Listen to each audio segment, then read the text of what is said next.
This is the Monday, May 22nd, 2017 episode of The History Author Show. Visit our iHeartRadio channel or subscribe on iTunes to enjoy a brand new episode every Monday morning.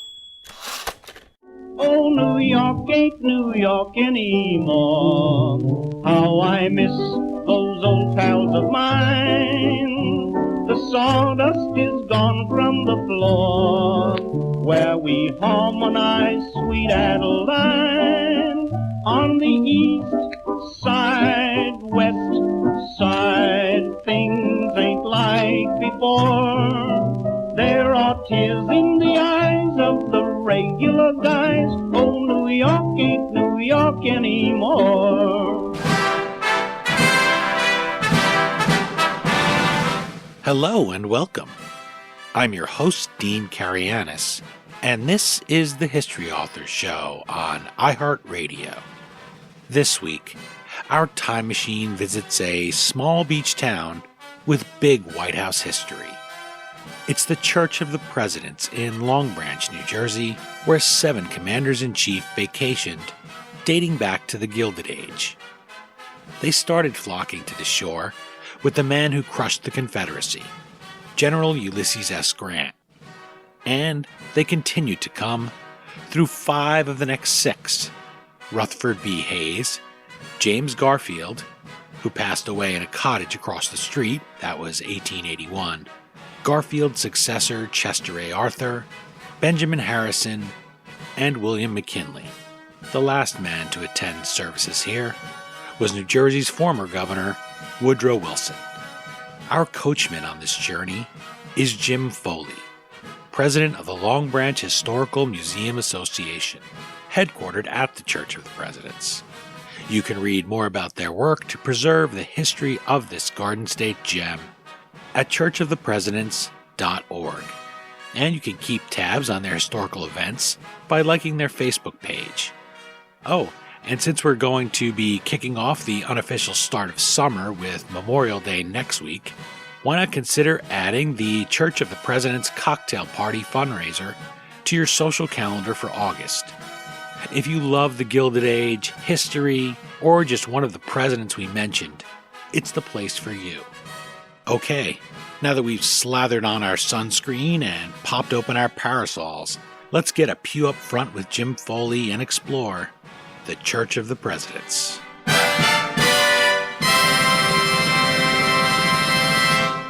I'm excited to be sitting down, ready to talk some history with Jim Foley, president of the Long Branch Historical Museum Association. The association is headquartered in the Church of the Presidents in Long Branch, New Jersey, a one-of-a-kind historic site that we're really fortunate to be able to explore today with Jim. Thank you for opening your site to the History Author Show.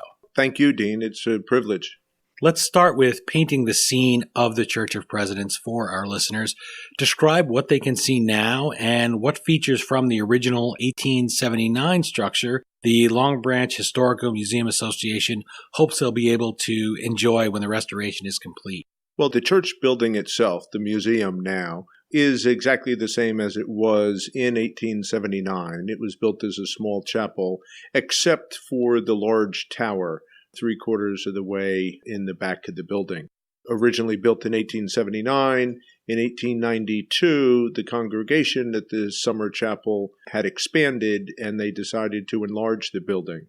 So they basically cut the building in half, put the rear end back, and then built the tower in the middle of the building itself. Now, we can't prove it yet, but coincidentally, the following year, Anthony Drexel, one of the founders of the chapel, had his daughter's wedding at the site. So we suspect that maybe he built this addition to accommodate his daughter's wedding. St. Peter was the rock upon which Jesus said he'd built his church. Your church, the Church of the Presidents, may be a spiritual descendant of that rock, but it actually has no foundation. So that might make it easier, I would think, to cut a building in half and start adding things onto it. So explain for us how sitting right on the sandy soil as opposed to a rock foundation or a wood foundation contributed to the chapel's fall into disrepair. Unfortunately, that decision to build it directly on the ground contributed substantially to the deterioration of the building. Towards the end of the 1980s, the building had fallen into disrepair. It was ultimately listed on New Jersey's top 10 list of most endangered historic sites within the state. The contractor who helped us restore the building brought in some historic preservation-minded people from Monmouth County in 1989, and they were so in fear physically for their life because the building truly was in jeopardy of collapsing that they could not wait to get out of the building as quickly as humanly possible. Wow. It really was in danger of just collapsing like a house of cards. When you look at it, it's not a big imposing church. People picture a church. Maybe they picture a lot of stone, at least some brick.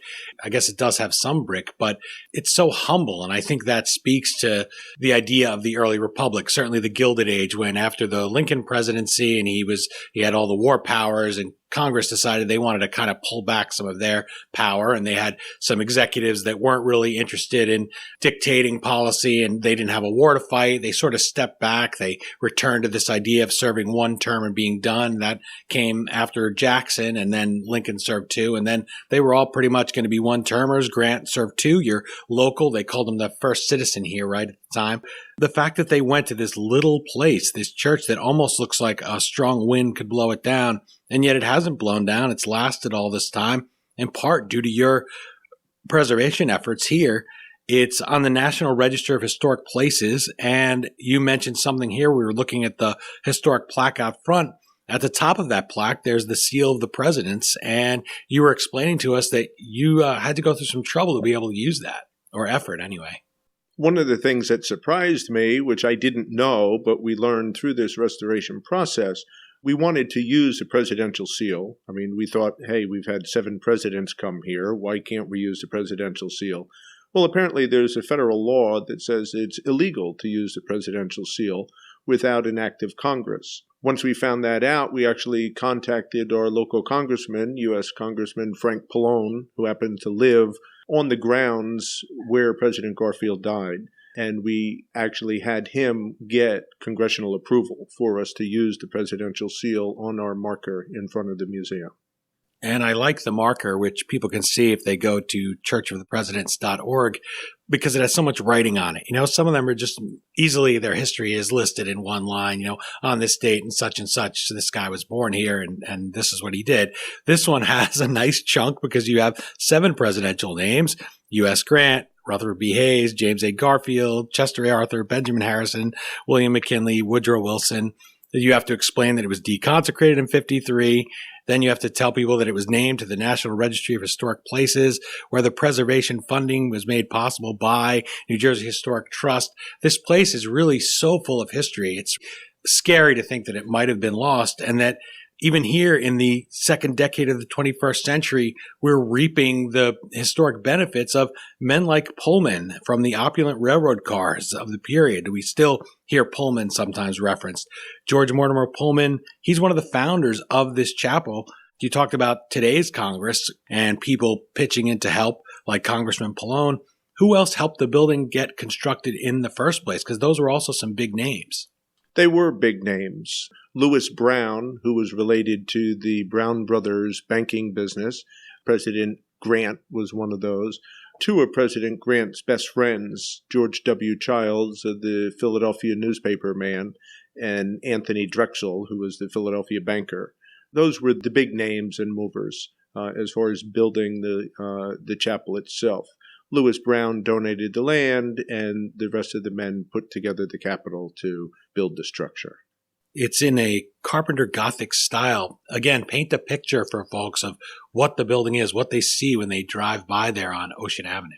Most people, the first thing that they see is the imposing crenellated tower. It's a large Gothic-looking tower, seems a little bit out of place in modern day, but back then when it was built in 1879 and the tower added in the 1893, many of the seaside cottages had towers in it. Moses Taylor, who lived on Ocean Avenue and had another church built in his recognition, had a large 6-story tower on his house.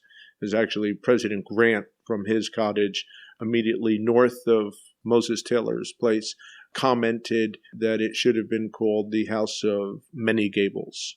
compared to Hawthorne's House of Seven Gables. So that looking at the museum itself, you see the tower. And then the rest of it is just a cedar shake siding building with lots of stained glass windows in it to let the sun in. And when you mentioned Gables there in passing, if people have done any restoration in their own homes themselves, I'm thinking, oh no, that all requires repair. That's all places water can get in and damage it, especially when you're talking from 1879 for the former St. James Chapel. Those are all places where you realize why these men inside working thought, oh gosh, man, that's real historic bravery. That's risk to take to have to go in that building. That's another thing on your website. One of those videos, those guys are up there on a ladder trying to fix those, and there's cracks in the foundation, and you might have to run in any second. It really did require some bravery, and it required some people to say, we're not going to let this building give up. We're not going to give up on it. You can write a book. It's great. I have many authors on, but I love bringing people that are writing history in their own life. That's one of the reasons I named the show, the History Author Show, because my idea is we're all writing history. You can just be raising a child. You don't know someday is going to be president or someday is going to run the Pullman company and change the world with railroads or with medicine or something. And whenever I read a presidential bio, there's always some little moment in there. For instance, with Long Branch, when President Grant returns after, he's been taken advantage of in this investment scandal and it crashes on Wall Street and the man he trusted runs off with the money. And Grant is broken. He's upset. He's obviously depressed. He feels he's let these veterans of his army down, right? And they come back to Long Branch and he says, I don't know how I'm going to be received. Am I going to be booed? Are people going to throw fruit at him? You could see him wondering. And they welcome him warmly. If I could just piggyback on one of the things that you said as far as President Grant after the collapse of the Grant and Ward brokerage firm up in New York City. He truly was financially and emotionally devastated by that. And he had been invited to the Ocean Grove Auditorium to give a speech to the Grand Republic Army Chaplains reunion immediately after the collapse. And this was actually his first public appearance after the collapse. Needless to say, he was somewhat nervous about speaking publicly. And all of the organizers of this reunion were a little bit concerned also. What would the public reaction be to them? Would they criticize him for being so foolish as to let this happen or being too trusting? There were 10,000 people in the Ocean Grove Auditorium. He was introduced by Reverend Palmer, a young Civil War Army chaplain. And when President Grant approached the platform to give his speech, the 10,000 people stood and cheered him for about 15 minutes, to the point where President Grant uttered a few words and then fell back into his chair and cried. And that was, to all of my research, the only time that I've been able to find that President Grant sobbed publicly. And out of that, maybe if he doesn't rise up like that because the people of Long Branch favor him as a first citizen and have this affection for him, maybe he doesn't sit and write his memoirs, which is considered one of the great works of literature, one of the great works of the war. Now, those people didn't think they were making history there when they were just saying good morning to General Grant. Great to see you again, making him feel good after this naive mistake that he made trusting the wrong people, which he did many times in his life. But I love that. I love you can come here and sort of walk in the footsteps of one of those Civil War veterans. And I wanted you to walk us through those steps here in the town. Say you served in the Grand Army of the Republic and you're walking down that Ocean Avenue here, past the Church of the Presidents, past Pullman's house, George W. Childs, President Ulysses S. Grant's home. Put us in that person's shoes. What did it mean to people to be in this town in the summer with all these titanic figures and presidents around? President Grant, during his presidency, and the entire family absolutely loved coming to the Jersey Shore. They loved coming to Long Branch. They loved coming to their oceanfront cottage in Elbron. They looked at it as a well-deserved respite from the pressures in Washington, D.C., and the people, the locals, and then also all the other summer visitors loved driving up and down Ocean Avenue in horse and carriages, hoping to catch a glimpse of the president on the porch to his cottage, out there smoking a cigar. Or he and Mrs. Grant enjoyed taking rides on Ocean Avenue in their horse and carriage every morning and every afternoon. And he truly enjoyed being out in the fresh air, in the public, riding his horses. So it truly was an opportunity for everyone to be able to see him. It's not like he was held up and shut off to the public, that he made himself available, that people could actually just walk up to his door and sit down on the porch and chat if they had the nerve to do so, that he would not usher them off. Yeah, it was an approachable guy, and this small guy and humble and quiet. And so it's really something that he just comes and he obeys rules. Like, for instance, you talk about him riding a carriage around here in Long Branch when he comes, and he was given a ticket when he was in New York City. He was racing in his carriage, and the man realizes who he is, the policeman, and he says, "No, I deserve the ticket," kind of thing. And at Ocean Grove, I wanted to ask you about that little town near here because of the preservation there. That's a great place, many Victorian homes, but that was a story of Grant too. There was no driving on Sunday there. So he came to the gates of Ocean Grove and he just tied up his carriage and he walks the rest of the way. It's like he's a president, right? But he was a very unassuming kind of guy. His humility is probably one of the reasons why he's my favorite president out of the seven, or out of all of our presidents. Abraham Lincoln said of him that he is truly the quietest man Abraham Lincoln had ever met. President Lincoln said, there were several times when General Grant was in my office for 10 or 15 minutes, and I didn't even know he was there. That's how quiet. However, any time that General Grant was charged with a task, people were always moving. And that's a direct quote from Abraham Lincoln, that people were always doing. So as quiet as he was also a mover and a shaker, and he knew how to get things done. Very telling about their relationship, too, because here's Lincoln, who people are constantly lobbying him, constantly nagging him, constantly pulling him one way or the other. And he finds this relationship with Grant where the man's going to speak when he needs to speak, and that's going to be kind of it. And I love that about him, too. I just think he's just such a regular guy. Those stories of him and his wife, they just have a beautiful relationship. And I was thinking, too, as far as Julia goes, she probably loved the shore in part because of her vision. You can go to the beach and you can close your eyes and you can enjoy the sound of the ocean. You can enjoy the smell. You can enjoy the sounds of the birds and the sand. There's tactile feeling. They could ride their horses there, which they love to do together when you're moving, when you have bad vision. She probably had double vision a lot of the time, as we talked about in Candace Chai Hooper's book, Lincoln's General's Wives. So I just love that idea of them finding things to love about the Jersey Shore, very similar to those we find today.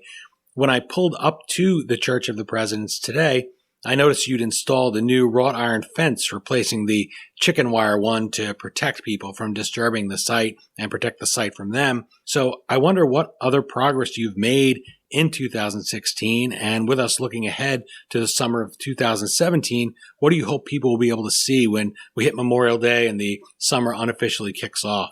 2016 was truly an amazing year for the restoration efforts at the Church of the Presidents. We finally finished the exterior restoration of the building, except for the windows and a couple of doors.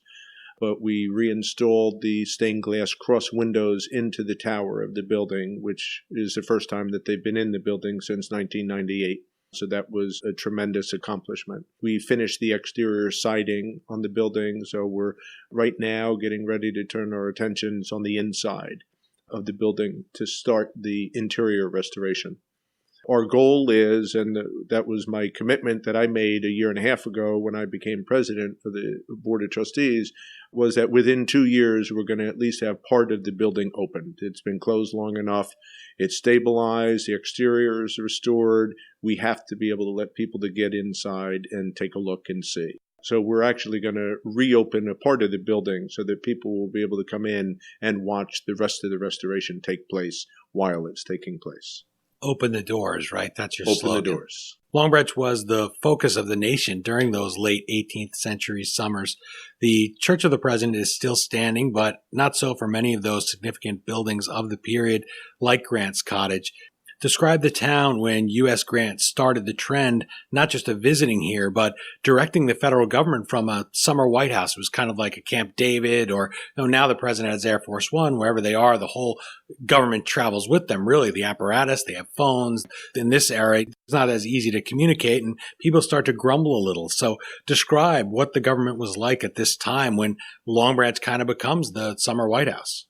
Well, the section of Long Branch where President Garfield's cottage was a brand new section. It was a cottage colony south of the hotel proper.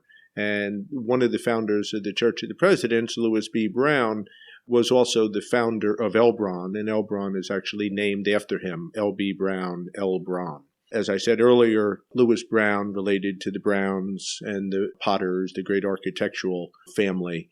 The Potters are the ones that built the Church of the Presidents, and they also built many of the cottages in Elbron, including the Grant Cottage, the George W. Childs house, which is still standing today, and the Grant Cottage, which were side by side. So the president did have all of the Civil War generals who were in his cabinet. They also had cottages here in Elbron.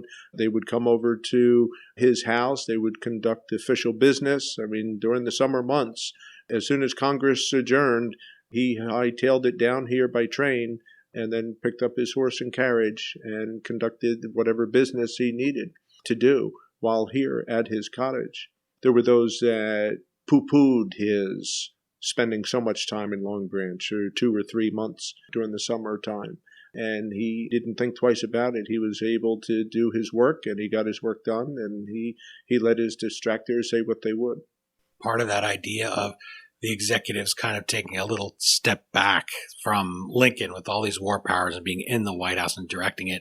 You know, these guys, for better, often for worse, just kind of let Congress, let advisors, let their cabinet run things. And it made for a very democratic country. I think Jefferson, if he was still around, would have liked this idea of here are these presidents just, wandering around by themselves, no guard, no nothing. The Secret Service doesn't officially take over the protection of the president until after McKinley's assassination in 1901. So this is a very personal relationship you can have, as you said, going up to the president's porch and just sitting there. I mean, it's an incredible, something we can't relate to today. You can't get, within 1,000 feet of a president. And, I understand that the world has changed, but we've lost some of that.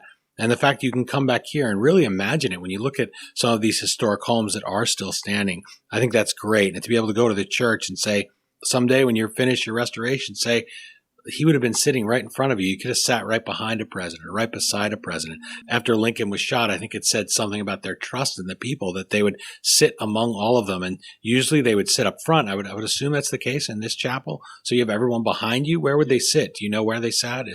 We don't know for sure. We suspect. We don't know for sure, but we assume. I don't know if Grant would have sat in the front row, being as humble that he was, but, at least in the second row. Theodore Roosevelt's pew is marked in the church that he attended in Oyster Bay, Long Island. He is pretty close to the back, actually, now that you mention it. Again, very different from today, although Washington is in the front, but I mean, probably because, he was Washington. So they probably wouldn't have accepted him sitting anywhere else. They probably would have had him stand at the pulpit and talk to them if he was a speech-making kind of guy. But that's there something. Is a great article in the Harper's Weekly interview with George W. Childs, one of the founders of the museum and a multimillionaire out of Philadelphia with his newspaper business, and he served as an usher at the summer chapel. George W. Childs taking people to their seats and seating them and then bringing them their hymnal, and for some women, bringing them a fan because there was no air conditioning back then. As humble as Grant was, it seemed like he enjoyed associating with other humble people too.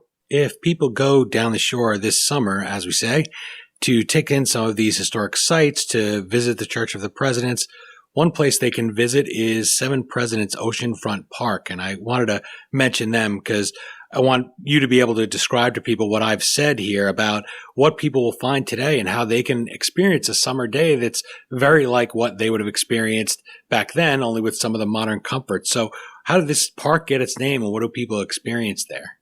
Well, that's a county park.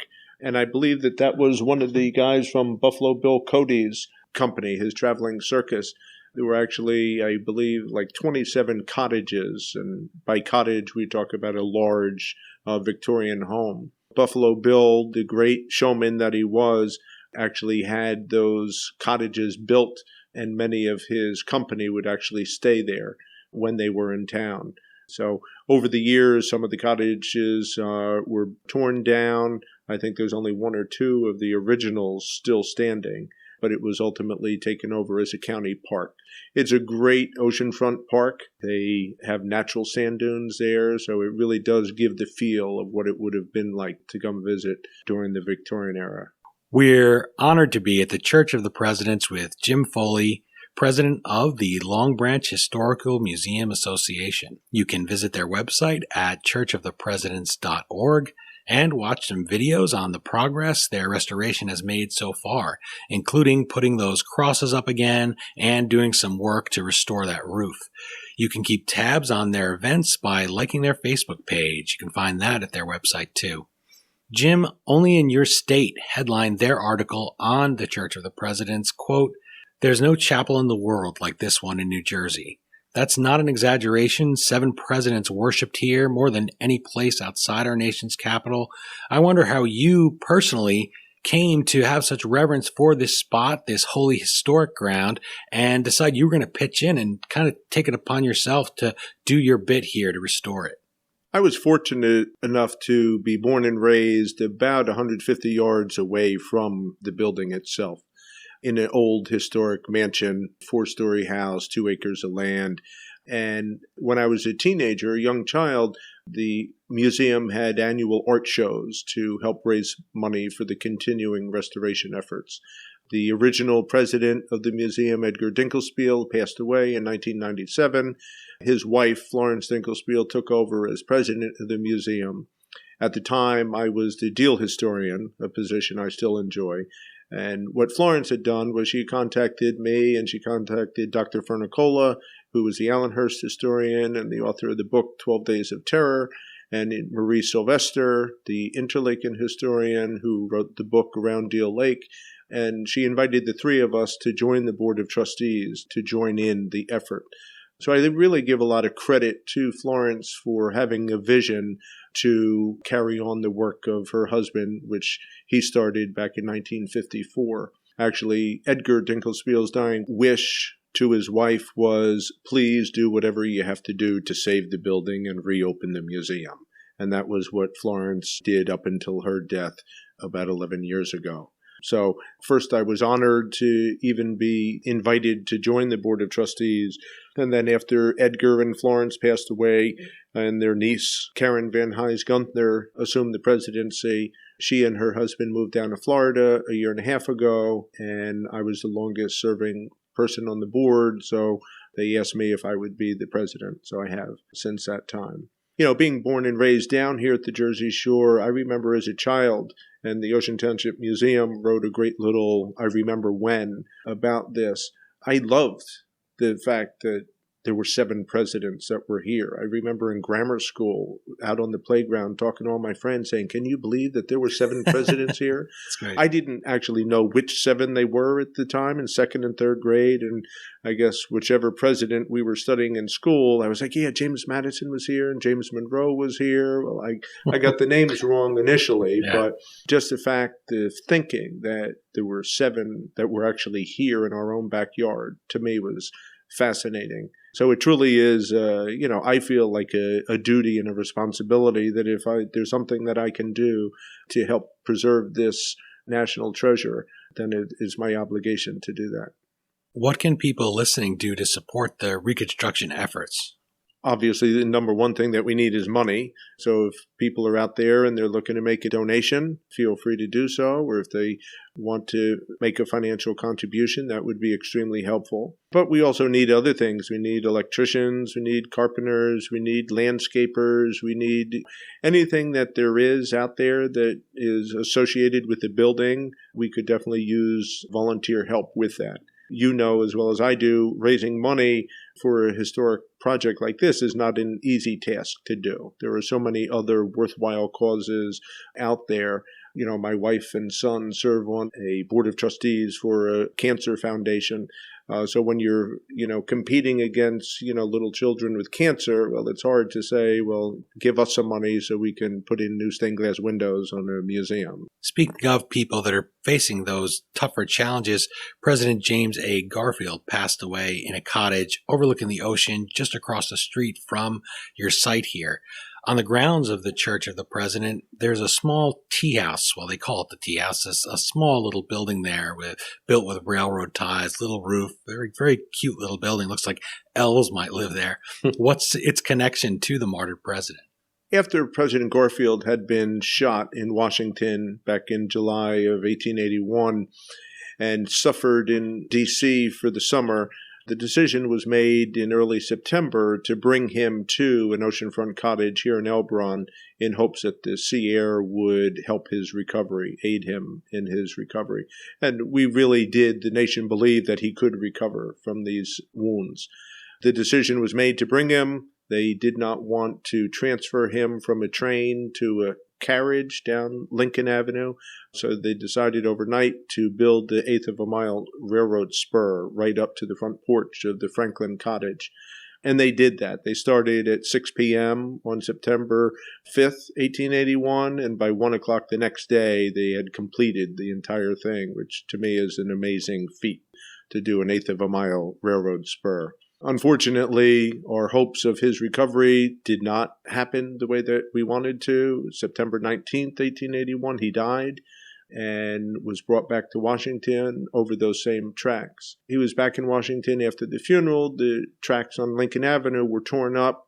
I guess the Tom Cruise or, whoever the most famous actors are today, Oliver Byron, who was a popular actor at the time, he bought the ties and had this little tea hut built and had it on his property up in the Highlands. Over the years, it got moved around a little bit, but ultimately ended up on the grounds of the museum. So it's nice to have that little momentum with the railroad ties, and then there's actually a rail from the track in the ceiling of the building itself.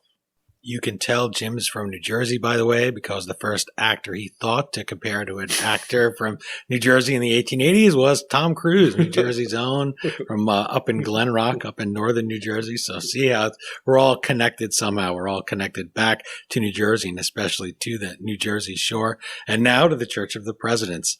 I always think of that little spur when I go up the North Jersey coastline or down it, and the train does stop there in Elbron, and I think of them making that little spur. And it's also a line in the Johnny Cash song, Mr. Garfield. It's an old ballad of the true West that we laid him down there in that long, lonely branch. And I always think of Long Branch because of that line, or the branch of the train where they would call that. Imagine having to build a train line for you. He was a very beloved. They call him at the Garfield National Historic Site out in Mentor, Ohio, the best president we never had. We talked with him a little bit when I spoke to Candace Millard about her book on Winston Churchill, Hero of the Empire. But we talked a little bit also, though, about Garfield, her book on his assassination, The Destiny of the Republic. Now, we've talked about some of the presidents who worshipped here and vacationed on the beach, but when I interviewed Feather S. Foster about her book, Mary Lincoln's Flannel Pajamas, she said, "Don't forget my gals." So I want to give a word here for the gals. What was the summer like for the first ladies like Julia Grant, who vacationed here with their husbands on the sand and at the surf? Well, it was a great time because obviously they got to spend much more time with their husbands than they did in Washington with the challenges of their office. But I just wanted to mention Mary Todd Lincoln. Abraham Lincoln was not one of the 7 presidents that came, but Mary Todd Lincoln did come to Long Branch in 1861. And I know that's in Feather's book. But it truly was a good time for them. They got to spend time in their private cottages or with the Garfields, usually in the Elbron Hotel. They got to attend balls at the great hotels, and they were certainly the center of attention and much fanfare paid to them, but then also private time with their husbands and with their families. So they truly did have a good time. One story, if I could, about President Grant and the relationship he had with Julia. Their son Jesse wrote in his memoirs that they were always chiding each other. And one day, Ulysses made a comment that maybe Julia wasn't as physically fit as she once was, to which she immediately responded, yes, she was. And she got up out of the porch rocking chair and vaulted the railing down onto the ground. So Ulysses had to eat his words. It's fun to see them as just, horsing around. another author here, David O. Stewart, that I spoke to about his James Madison book, Madison's Gift. And he said, he'd put Dolly on his back or rather she would. She was a stout woman by this point, and James Madison was always a little guy, much like Ulysses S. Grant. And he'd climb on her back and they would race up and down the porch. She'd carry him around. I mean, this is a former president, the father of the Constitution, the Secretary of State, towering figure, and they're just kind of having fun there. So I think that's somewhere at the shore lends itself to that. Even though they still were men of great dignity, they still were able to have fun. And I think it's nice their wives were able to also let their hair down a little. And I hadn't thought of just that factor. Being on vacation with somebody with such an important job, such an all-consuming job, and yet here they come to the shore and they can just relax and talk and do all the things that they would like to do. These were all people with very close spouses, good relationships, I think. I guess Arthur, his wife, passed away before he was president. But other than that, you had people with good relationships. I'm not sure about Wilson, maybe, because I guess he would have still been married to his first wife at that point. But still, I look at all of them and say, Lucy Hayes, these are wives that played a big part in their husband's life. They were young and vibrant. Great to see them enjoying themselves. Before President Carter sold the last one, a yacht went along with the presidency. And I read a little bit on one of the historic sites down here at the shore about the Grants taking the ship up to Manhattan and coming back from New York. We just talked about them coming back on that very depressing trip after the crash and the failure. So how did your 7 presidents arrive in Long Branch and make their way to the chapel? Was it by boat mostly or just by the train? There were several. I mean, there were the ferries that went from New York to Sandy Hook. So sometimes they took the ferries, sometimes they took their trains, and they always had their horses and their carriages shipped here, so that when they got here, their transportation, once they arrived, was through horses or horses and carriages. But it was usually by the train or the ferry. In Long Branch at the time, or around the time here, my fellow Rutgers alumnus, Vice President Garret Hobart, was born. I'm trying to remember the year. I think it was maybe 1844. 44? Okay, 1844. Off the top of my head, I think it was 1844. I was going to say 49. I wouldn't have been right. But I want to confess that I didn't know that because Jim here, one of those great people, makes you push up your game, right? You're used to talking with people, if you do at all, about Garret Hobart who know nothing. For instance, there's a picture of him with President William McKinley in McSorley's old alehouse. And some students were there and they had Rutgers coat on. And because I was from Rutgers, I talked to them, these fellas with their girlfriends bringing him to this historic bar for the first time. And my friend started saying, Rutgers, we go to the games. And I told him that's one of our fellow Rutgers graduate, closest we got to a president. He was vice president. But Jim here tells me about historic figures, things I did not know, which is a great thing. So exciting for me. So you told me some of those about Hobart because I wanted to ask you if he ever worshiped here at the Church of the Presidents. And you told me no. And then you asked me some questions about him that taught me things. Right. Well, he was certainly a local hero around here. And first, let me just clarify. When I say, no, he never attended services at the Church of the Presidents, we haven't documented that he has. It wouldn't surprise me if he did, but we just don't have documentation of that yet. But yes, he was actually born in Long Branch. That picture that you talk about with him and President McKinley was taken here in Long Branch at the house that was rented for the visit, which was actually called Normahurst, and ultimately torn down. And a guy by the name of Murray Guggenheim built his house there, which is today the library for Monmouth University. So that was the site of the photograph that you're talking about. But one of the great stories I like to relay is when Garret Hobart was just making a visit to Long Branch, and he's walking up Broadway Avenue, and there were several of his classmates from grammar school also on the street who apparently didn't recognize him. He was somewhat offended, and he stopped them and said, what, are you guys too good for, a vice president of the United States these days? And obviously they were embarrassed that they didn't recognize their old school chum, and immediately had a grand time reminiscing. But I think the question that I asked was, does anyone know who Garret Hobart was named after? Yeah, you put me on the spot. You said, do you know who he's named after? And I said, Mrs. Garrett from The Facts of Life, which was my best guess. But... All right. Well, that's, second place isn't bad. I mean, he was in the second position. Being related to so many people down here, his uncle was a Garret Vanderveer, who was a prominent landowner, and the Vanderveers had been here for centuries. So Garret Hobart was named after his uncle, Garret Vanderveer.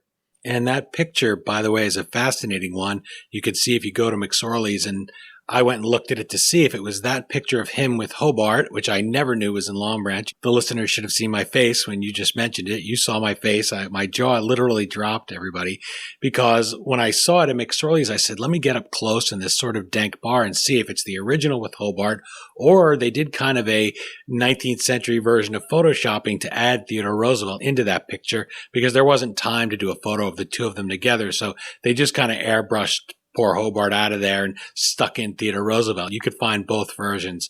And because McKinley was a 1901 president, because he was of Scottish-Irish ancestry, and because McSorley's has been there for so long, it was the original photograph. So I loved it that it was the Hobart one. They have plenty of stuff about Theodore Roosevelt in there, but I thought it's great. I love to see Hobart when I visit in there. That's pretty cool.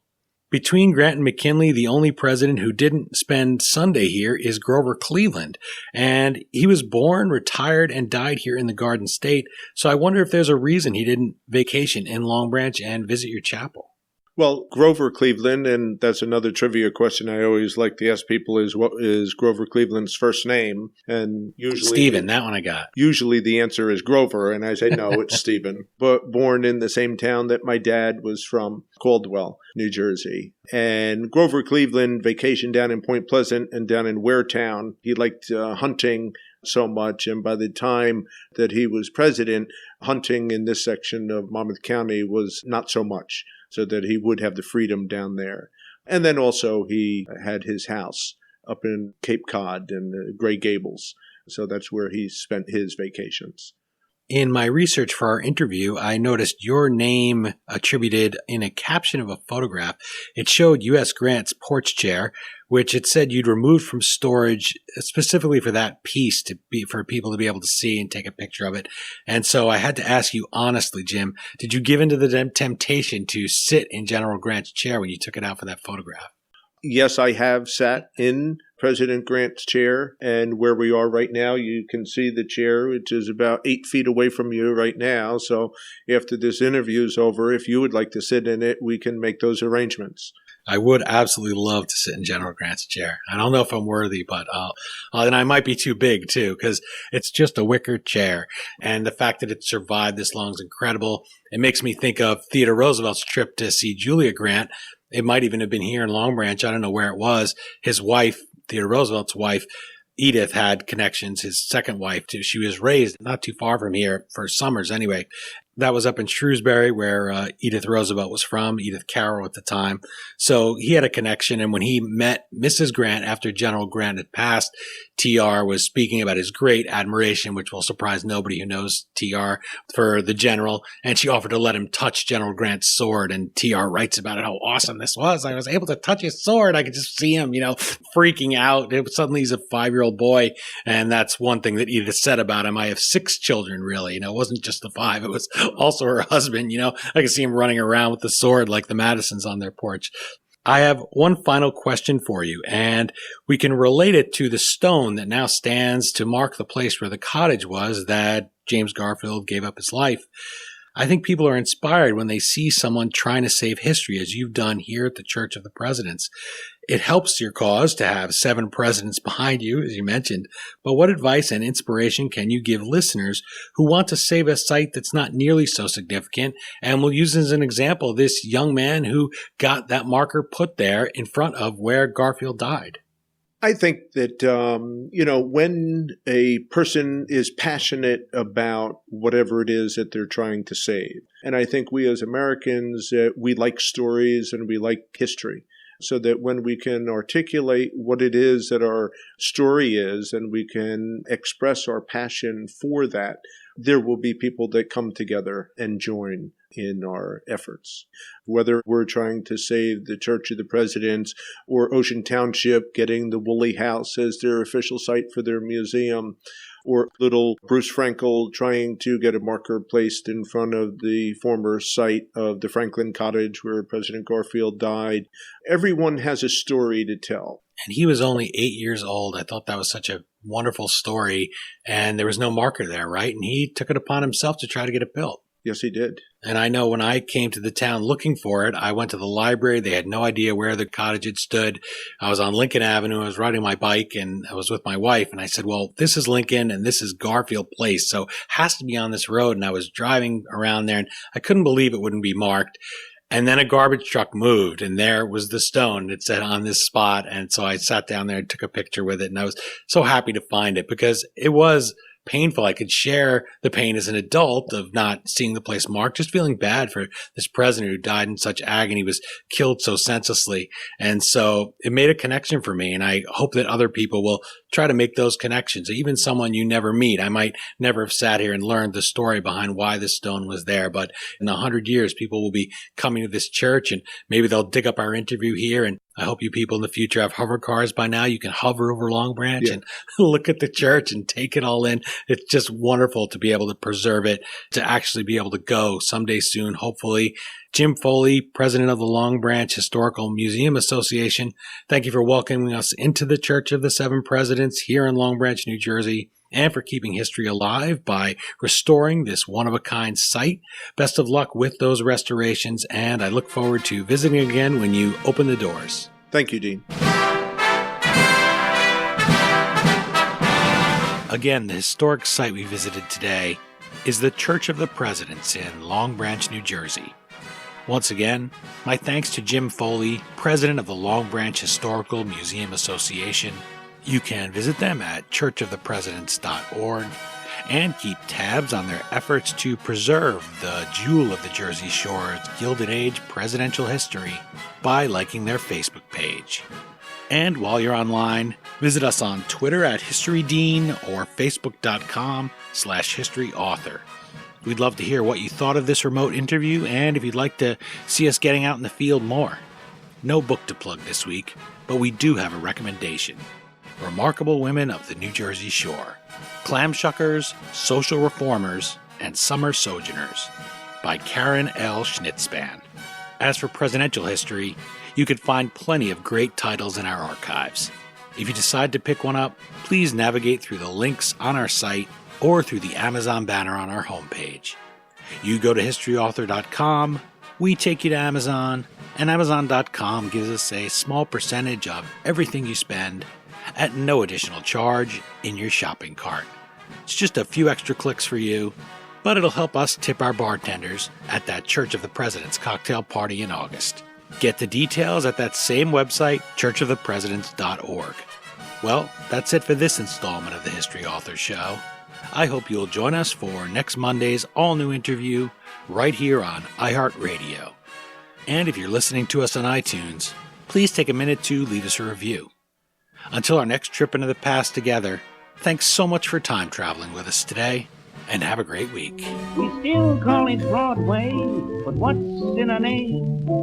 Take it from Georgie, it isn't the same. On the east side, west side, things ain't like before. There are tears in the eyes of the regular guys. Oh, New York ain't New York anymore.